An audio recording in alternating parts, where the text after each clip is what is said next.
नेता आदरणीय राहुल गांधी जी का हम सब यहां स्वागत करते हैं। और ये बात मैंने इसलिए कही कि देश में जो वातावरण है, जिस तरीके से नफरत का जहर हिंदुस्तान में फैलाने की कोशिश हो रही है, अगर कोई एक आवाज है तो वो राहुल जी की आवाज है, जो आपके और हमारे लिए लड़ती है। आज देश में जिस तरीके से डर का माहौल, कुछ समुदाय को यक्षा सिविल कोड के नाम पर दूसरे दर्जे का शहरी बनाने की जो कोशिश है, राहुल जी संविधान के लिए इसीलिए लड़ रहे हैं कि आपके हुकूक का पूरी तरीके से रक्षा कर सकें और आपकी जो लड़ाई है वो आपके साथ कंधे से कंधा मिलाकर लड़ सके। आज देश में नफरत, राहुल जी सही बात कहते हैं, नफरत इसलिए फैलाई जाती है, एक मिनट, नफरत इसलिए फैलाई जाती है कि असली मुद्दों से भटकाया जा सके। जो बढ़ती बेरोजगारी है, जो बढ़ती हुई कीमतें आसमान को छू रही हैं, जो इस देश के अंदर महिलाओं के साथ लगातार अत्याचार हो रहा है, जो इस देश में दलित, अल्पसंख्यक और पिछड़ों के साथ जो दुर्व्यवहार हो रहा है, राहुल गांधी जी वाहिद आवाज है हिंदुस्तान में। और मैं उन सेक्युलर पार्टी से पूछना चाहता हूं जो सेक्युलरिज्म का दम भरती हैं और जब जुल्म संभल में हो या हाथरस में हो सब खामोश बैठे रहते हैं। एक ही आवाज है देश में, राहुल जी जो आपके लिए बोलते हैं। आज जो लोग असेंबली का चुनाव होने जा रहा है, मैं समझता हूं एक बहुत बड़ी चुनौती दिल्ली के लोगों के सामने है। जो दिल्ली कांग्रेस ने 15 साल जिस दिल्ली को बनाया था, आज वो दिल्ली जो राजधानी है हिंदुस्तान की, ऐसा लगता है कि हम किसी गांव में आ गए, बहुत सारे शहरों में घूमे।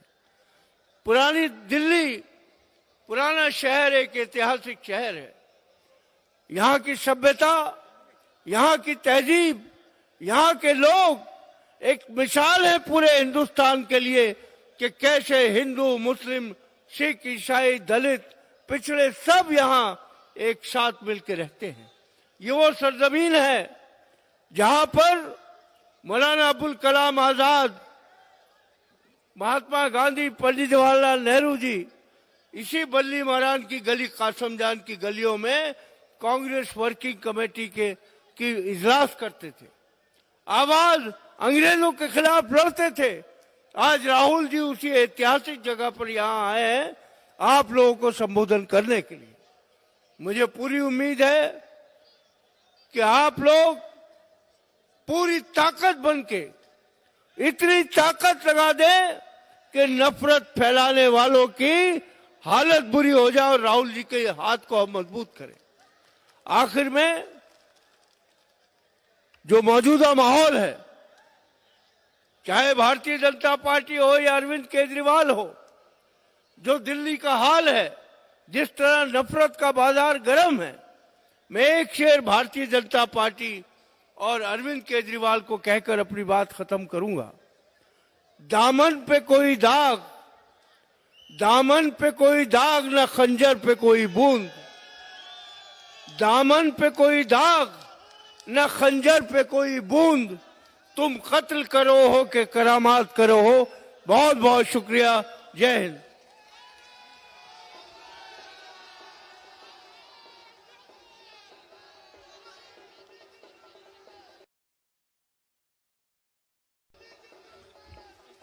साथियों, अब हमारे बीच हमारे नेता राहुल गांधी जी आ रहे हैं। जोरदार तालियां बजा के स्वागत करिए और जोर से।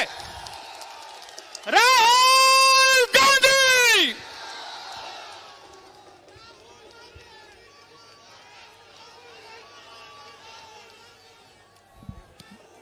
दानिश अबरार जी, जावेद मिर्जा जी, उदय बानू चिप जी, हमारे कैंडिडेट्स हारून यूसुफ जी, असीम अहमद जी, आ जाइए आगे। असीम अहमद जी,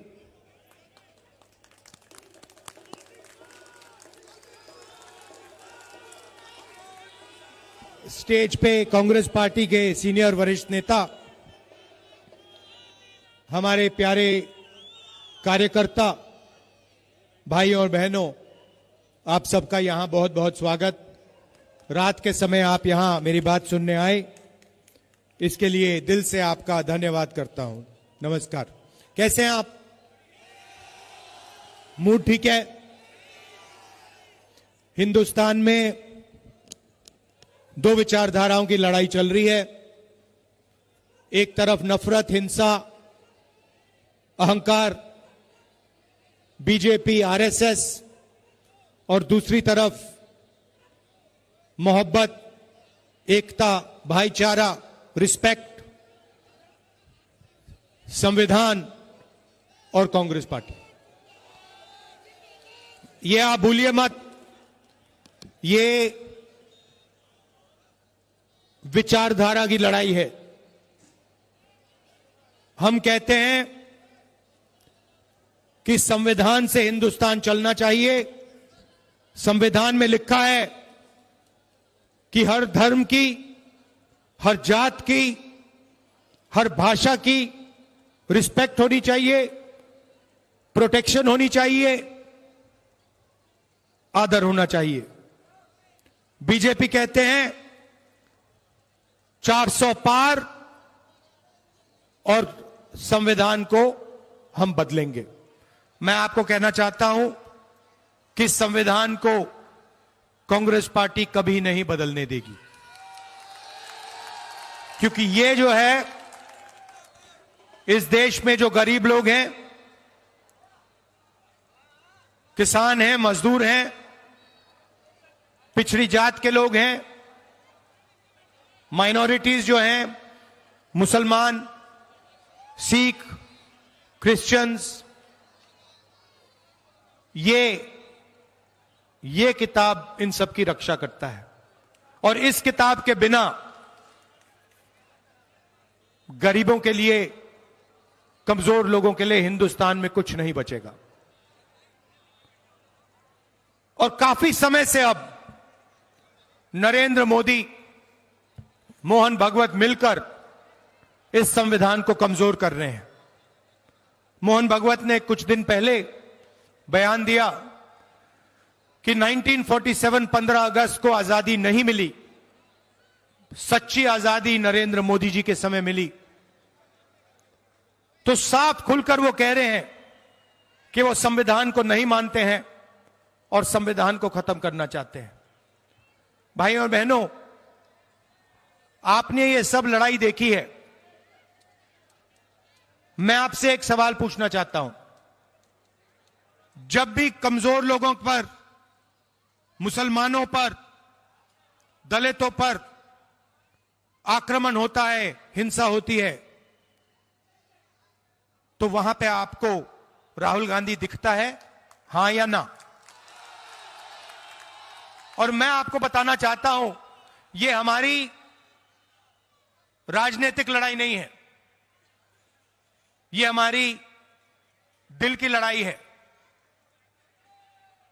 ये जो देश है, नफरत का देश नहीं है, ये मोहब्बत का देश है, भाईचारे का देश है। और इस देश की जनता के बीच में, इस देश की जनता के बीच में कोई नफरत नहीं है। नफरत कौन फैलाता है? मैंने देखा है। देखिए, शायद आप में से इतने लोग कन्याकुमारी से कश्मीर तक नहीं चले हों। मैं चला हूं। मैं 4000 किलोमीटर कन्याकुमारी से कश्मीर तक चला हूं और लाखों लोगों से मैं मिला। और मैं आपको बताता हूं, 4000 किलोमीटर हिंदुस्तान के अलग अलग प्रदेश, अलग अलग भाषाएं, रास्ते में मैंने एक बार नफरत नहीं देखी, एक बार नहीं देखी। ये नफरत फैलाई जाती है, ये आपके दिल में नहीं है, गरीबों के दिल में नहीं है। ये नफरत नरेंद्र मोदी जी, उनका संगठन आरएसएस और उनके जो मित्र हैं मीडिया के लोग फैलाते हैं। और इसीलिए मैंने कहा और यहां फिर से दोहराना चाहता हूं कि जहां भी ये नफरत का बाजार खोलेंगे उसके सामने हमारी एक नहीं अनेक मोहब्बत की दुकानें दिखेंगी। क्योंकि नफरत से नहीं काटा जा सकता। हिंसा को, नफरत से नहीं काटा जा सकता है। नफरत को सिर्फ मोहब्बत से काटा जा सकता है। यह हमारी विचारधारा है और यह हिंदुस्तान की विचारधारा है। मोदी जी आते हैं और एक के बाद एक झूठ बोलते हैं, देश को बांटने का काम करते हैं, भाई को भाई से लड़ा देंगे, एक जात को दूसरी जात से लड़ा देंगे और फिर अंत में जो आपका धन है, मेहनत की जो कमाई है, वो आपसे लेकर अदानी जैसे अरबपतियों को दे देंगे। सिस्टम यही है, आपका पैसा लो, आपको लड़ाओ और आपका पैसा सीधा अरबपतियों के जेब में डालो। भाई और बहनों, 16 लाख करोड़ रुपए नरेंद्र मोदी जी ने 25 अरबपतियों का कर्जा माफ किया है। हिंदुस्तान में कोविड फैल रहा था, अस्पताल भरे हुए थे, लोग मर रहे थे, तब भी नरेंद्र मोदी जी ने लाखों करोड़ रुपए अरबपतियों का कर्जा माफ किया। नोटबंदी की, गलत जीएसटी लागू की, ये सारे के सारे काम छोटे व्यापारियों को, स्मॉल और मीडियम बिजनेस को खत्म करने के काम थे। ये सारे के सारे काम, इनकी हर पॉलिसी अरबपतियों के लिए दरवाजे खोलने के लिए, रास्ता खोलने के लिए पॉलिसीज बनाई जाती हैं। आज सच्चाई यह है कि हिंदुस्तान के युवाओं को रोजगार नहीं मिल सकता। आप लाखों रुपए प्राइवेट यूनिवर्सिटी, प्राइवेट कॉलेजेस में देते हो और फिर पता लगता है कि रोजगार नहीं मिलता। रेलवे स्टेशन में कुछ महीने पहले, कुछ समय पहले एक युवा मुझसे मिलता है। मैंने उससे पूछा, क्या करते हो? कुली का काम करता हूं। अच्छा, तुम कॉलेज गए? हां गया। क्या पढ़ा? राहुल जी, आप यकीन नहीं करोगे, मैं सिविल इंजीनियर हूं। मैं सिविल इंजीनियर हूं। पापा ने लाखों रुपए दिए प्राइवेट एजुकेशन के लिए और आज मैं कुली का काम कर रहा हूं।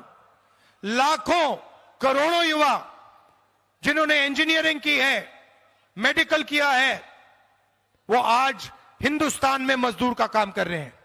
ऐसा हिंदुस्तान हमें नहीं चाहिए। एक तरफ अरबपतियों की शादी, 8-8, 10-10 करोड़ रुपए की घड़ियां, पूरी दुनिया से लोग आते हैं, शादी में नाच के जाते हैं, और दूसरी तरफ बेरोजगारी, महंगाई, दुख और दर्द। नरेंद्र मोदी जी का यही लक्ष्य। अच्छा, लड़ाई चल रही थी, एक तरफ नरेंद्र मोदी, एक तरफ कांग्रेस पार्टी, बीच में अचानक से ऐसे खंबे पे केजरीवाल जी चढ़ के उतरे, खट खट खट खट खट खट ऊपर तक, ये नया, ये, और कहा, जैसे ये खंबा दिख रहा है ना, ऐसे खंबे पे चढ़ गए और कहते हैं अब मैं नई राजनीति लाऊंगा, मैं नई राजनीति लाऊंगा, भ्रष्टाचार मिटाऊंगा, भाईचारा लाऊंगा, यमुना का और दिल्ली का पानी साफ करूंगा। ये देखिए, ये आपका पीने का पानी है, ये आपका पीने का पानी है, इसको देखिए, इसमें बदबू आ रही है। केजरीवाल जी ने वायदा किया था कि 5 साल के अंदर मैं दिल्ली का पानी साफ कर दूंगा, यमुना जी में जाके नहाऊंगा, यमुना का पानी पीऊंगा। केजरीवाल जी, दिल्ली का पानी पी लीजिए, एक गिलास पी लीजिए, फिर देखते हैं क्या होता है। अस्पताल में मिलेंगे आपसे। कहते हैं मैं गरीबों की राजनीति करूंगा, मैं कमजोर वर्गों की राजनीति करूंगा। यह है केजरीवाल जी की टीम। यहां लिखा है टीम केजरीवाल, 9 लोगों की फोटो है। नाम पढ़ लेता हूं, नाम पढ़ता हूं। पहले नंबर पे अरविंद केजरीवाल, जिन्होंने शराब का घोटाला किया, करोड़ों रुपए आपसे चोरी किए। दूसरे नंबर पे उनके पार्टनर मनीष सिसोदिया, बिल्कुल, जिन्होंने उनकी मदद की स्कैम करने के लिए। तीसरे नंबर पे आतिशी सिंह, चौथे पे संजय सिंह, पांचवा सत्येंद्र जैन, छठा राघव चड्ढा, सातवां संदीप पाठक, सौरभ भारद्वाज और अवध ओझा। अब मुझे बताइए, इनकी जो क्रैक टीम है, अरविंद केजरीवाल की स्पेशल टीम जो है, इसमें आप मुझे एक दलित नाम दिखा दीजिए, एक पिछड़े का नाम दिखा दीजिए, एक मुसलमान नाम दिखा दीजिए, एक सिख नाम दिखा दीजिए। कहां है? तो ये अपनी टीम बनाते हैं, और जब आपके खिलाफ हिंसा होती है, जब दिल्ली में रायट्स हुए, आपको याद होगा राहुल गांधी आपके पास आया था और केजरीवाल जी कहीं नहीं आए थे। आए थे? कहां थे केजरीवाल? पहले गाड़ी में आए, छोटी वाली गाड़ी में। कौन सी थी भैया? वैगन आर में आए। वैगन आर में आए, स्वेटर पहने, खंबे पे चढ़ गए, फिर खंबे से उतरे और सीधा शीश महल के अंदर गए। उसमें ऑटोमेटिक दरवाजे, बड़े बड़े टेलीविजन, करोड़ों रुपए का, कितना करोड़ रुपए का है वो? 45 करोड़ रुपए का घर है। नई तरीके की राजनीति। यह था वायदा केजरीवाल का, झूठा वायदा था। जैसे नरेंद्र मोदी झूठे वायदे करते हैं, वैसे ही केजरीवाल जी झूठे वायदे करते हैं। जब आपको जरूरत पड़ती है, मोदी जी तो सामने बोल देते हैं, मगर सोच केजरीवाल जी की भी वही है। वो सामने नहीं बोलते हैं, मगर जब आपको जरूरत पड़ती है तो केजरीवाल जी आपके पास नहीं आते हैं, आपकी मदद नहीं करते हैं। ये पूरी दुनिया जानती, शायद मुझे बोलने की भी जरूरत नहीं है। आप जानते हो इस बात को कि आपकी रक्षा करने वाला और आपकी रक्षा करने वाली सिर्फ एक व्यक्ति है और एक पार्टी है, राहुल गांधी और कांग्रेस पार्टी। और कहीं भी देख लो, जहां भी आप पे आक्रमण होगा, मैं आपको बता रहा हूं, जहां भी आपको धमकाया जाएगा, जहां भी आपको डराया जाएगा, जहां भी आपको तंग किया जाएगा, वहां राहुल गांधी दिखेगा। और पिछले 20 साल देख लो, संभल में लोगों को मारा गया, राहुल गांधी गया। मैं नहीं पीछे हटता, मुझे कोई फर्क नहीं पड़ता, मैं इसकी रक्षा करता हूं, मेरा यही काम है।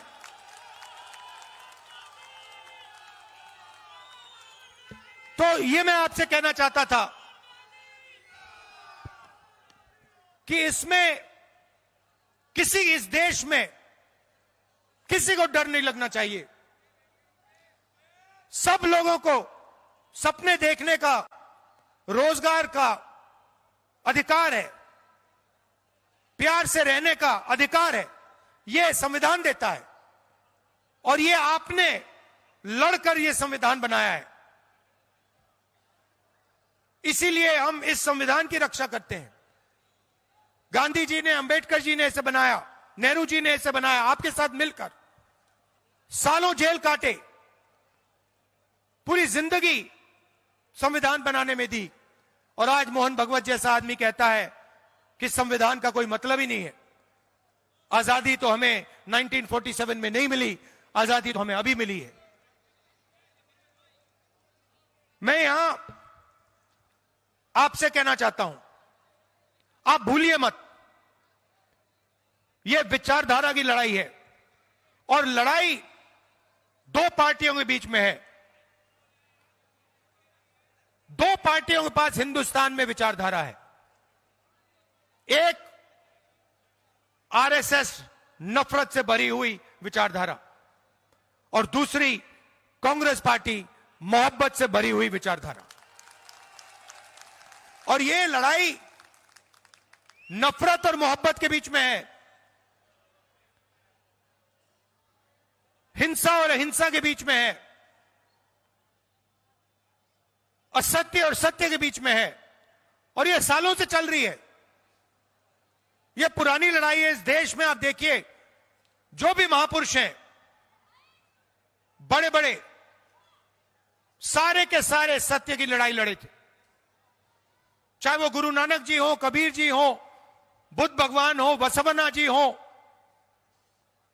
नारायण गुरु जी हो, गांधी जी हो, अंबेडकर जी हो, इनमें से कोई भी असत्य के लिए नहीं लड़ा था। इनमें से किसी ने नहीं कहा था कि देश में हिंसा फैलानी है। आप देखिए, ये अभी टाइम चल रहा है, गांधी जी को आज से 100, 200, 300, 500 साल बाद याद करेंगे लोग। मैं आपको बता रहा हूं, नरेंद्र मोदी आज प्रधानमंत्री हैं। जिस दिन ये प्रधानमंत्री पद से हटे, उस दिन के बाद इनको कोई याद नहीं करेगा। आप देख लेना, लिख के ले लो मुझसे। ये कितनी भी कोशिश कर लें, क्योंकि ये देश नफरत को नहीं याद करता है, ये देश हिंसा को नहीं याद करता है। इस देश में गोडसे थे, गांधी थे। ये देश गांधी को याद करेगा, गोडसे को कभी याद नहीं करेगा। और डरने की कोई जरूरत नहीं है। जो आदमी सत्य के लिए लड़ता है, अहिंसा के लिए लड़ता है, उसको डरने की कोई जरूरत नहीं होती है। वो किसी चीज से नहीं डरता है। आप हमारे कैंडिडेट्स का पूरा समर्थन कीजिए। आइए, आगे आइए। आप हमारे कैंडिडेट्स का पूरा समर्थन कीजिए। यहां पर कांग्रेस पार्टी की सरकार बनाई है। याद रखिए, शीला जी ने जो काम किया था, दिल्ली के लिए काम जो किया था, इंफ्रास्ट्रक्चर का काम, गरीबों का काम, याद रखिए कांग्रेस पार्टी ने आपके लिए क्या किया। और कांग्रेस पार्टी का समर्थन कीजिए और हमारे जो कैंडिडेट्स हैं इनको भारी बहुमत से जिताइए और संविधान की रक्षा कीजिए। धन्यवाद, नमस्कार, जय हिंद। गांधी, अब मैं गुजारिश करूंगा आसिम अहमद खान से कि वो शुक्रिया अदा करें। आसिम अहमद खान साहब,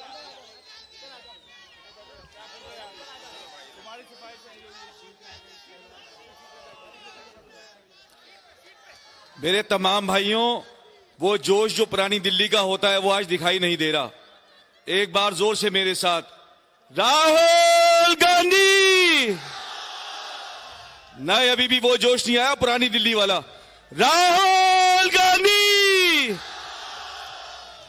मैं अपने पुरानी दिल्ली के तमाम लोगों की तरफ से हमारे आदरणीय नेता, लोकप्रिय नेता, शेर हिंदुस्तान राहुल गांधी जी का दिल से शुक्रिया अदा करता हूं कि वो आज यहां पर आए। और हमारे केसी वेणुगोपाल जी, भाइयों, जैसा अभी हमें बताया हमारे राहुल जी ने, आप लोग गवाह हैं, जब दिल्ली का दंगा हुआ था तो कौन था हमारे साथ? पक्का थे ना? और जो दिल्ली के मुख्यमंत्री थे वो कहां थे? वो सो रहे थे। जब हमारे बच्चों पे संबल पर गोली चलती है तो हमारे साथ कौन खड़ा होता है? मेरे भाइयों, हमारी हक की आवाज पार्लियामेंट में कौन उठाता है? तो फिर हमारे वोट का हकदार कौन है? और मैं ये बात सिर्फ माइनॉरिटीज के लिहाज से नहीं कह रहा हूं, सिर्फ एक मुसलमान के नाते से नहीं कह रहा हूं। राहुल जी, चाहे दलित समाज की बात हो, चाहे हिंदू समाज की बात हो, चाहे मुस्लिम समाज की बात हो, चाहे सिख की बात हो, चाहे क्रिश्चियंस की बात हो, राहुल जी हर जिस इंसान पे जुल्म होता है उसके साथ खड़े रहते हैं। ये खड़े रहते हैं, नहीं खड़े रहते हैं? हमारी लड़ाई को पार्लियामेंट तक पहुंचाया जाता है। आज अगर देश में सिर्फ और सिर्फ ओनली वन एंड वन अगर कोई हमारे नेता हैं जो हमारी आवाज को पार्लियामेंट में मजबूती से उठाते हैं तो वो राहुल जी हैं। मैं इसी के साथ आप सबका बहुत बहुत शुक्रिया अदा करता हूं और एक बार फिर से अपने हमारे आदरणीय नेता राहुल गांधी जी और वेणुगोपाल जी का बहुत बहुत शुक्रिया अदा करता हूं। Thank you sir. Rahul Gandhi, Rahul Gandhi, Rahul